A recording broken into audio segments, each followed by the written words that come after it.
সহবাসের পরে মেয়েদের জন্য ফরজ গোসল না করে ঘরের কাজকাম রান্না বাড়া ইত্যাদি করা, বাচ্চাকে দুধ খাওয়ানো, এগুলো জায়েজ আছে নাকি না জায়েজ?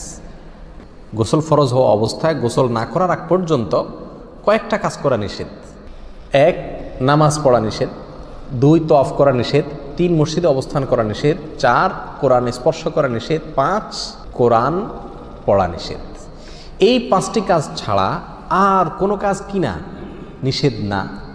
অতএব সহবাসের পরে কোনো মেয়ে, কোনো মহিলা তিনি যদি গোসল না করে, ফরজ গোসল না করে তিনি যদি কি করেন, গৃহস্থলীর কাজকাম করেন, রান্না বাড়া করেন, অন্য কাজকাম করেন, বাচ্চাকে দুধ খাওয়ান, এগুলো এই 5টি নিষিদ্ধ কাজের আওতায় যেহেতু নাই, অতএব সেটা জায়েজ আছে। আমাদের দেশে যত কঠোরতা সব মেয়েদের উপরে, ছেলেদের উপরে নাই। ছেলে গোসল ফরজ হয়েছে, 2-4 ঘন্টা শুয়ে রয়েছে বা এমনকি হাঁটাহাঁটি করছে, তাকে তেমন কেউ কিছু বলে না। সমস্ত চাপগুলা মেয়েদের উপরে। আর এই ফতোয়াগুলা মেয়েদের উপরে, ফতোয়াগুলা দেয়ও বেশিরভাগ মেয়েরাই। কথার কথা, ননদ আছে, শাশুড়ি আছে বা অন্য কেউ আছে বা জাল আছে, তো তারা খোঁচাইতে শুরু করে যে গোসল না করে বাচ্চাকে দুধ খাওয়াচ্ছে। কোনো বাচ্চা কাঁদতে কাঁদতে মরে যায় কিন্তু দুধ খাওয়ায় না, কেন? কারণ গোসল করেনি। তো এগুলো না জানার কারণে হয়েছে। ফরজ গোসল না করে 5টি কাজ করা নিষেধ, এর বাইরে আর কোনো কাজ নিষিদ্ধ না। অতএব এমনকি আপনি রোজাও রাখতে পারেন, কি ফরজ গোসল না করে রাখতে পারেন বলতে সাহরি খেতে পারেন, সাহরি খেয়ে রোজা শুরু করতে পারেন। তাহলে আপনি বাচ্চাকে দুধ খাওয়াতে পারবেন না, কে বলেছে? বাসায় কাজ করতে পারবেন না, কে বলেছে? তবে হ্যাঁ, যদি আপনি ফরজ গোসল একটু দেরিতে করতে চান কোনো কারণে, তাহলে সেক্ষেত্রে অন্যান্য কাজকামের সুবিধার জন্য ওযু করে নেওয়া উত্তম। সহিহ মুসলিমের এক হাদিসে আসছে, নবী আলাইহিস সালাতু ওয়াস সালাম গোসল ফরজ হলে ওই অবস্থায় যদি কেউ ঘুমাইতে চায়, শুয়ে থাকতে চায় অথবা অন্য কোনো কাজ করতে চায়, তাহলে তাকে ওযু করে নেওয়ার পরামর্শ দিয়েছেন। অতএব ওযু করে নিয়ে এরপর অন্যান্য কাজ করা উত্তম।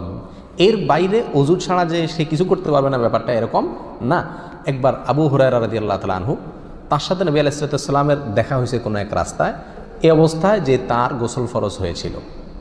তো আবু হুরায়রা রাদিয়াল্লাহু তাআলা রাসূলুল্লাহ সাল্লাল্লাহু আলাইহি ওয়াসাল্লামকে দেখে এড়াইয়া চলে গেছেন, একরকম পালায়া চলে যাওয়ার মতো, যায় তাড়াতাড়ি করে গোসল টোসল করে তারপরে আসলেন।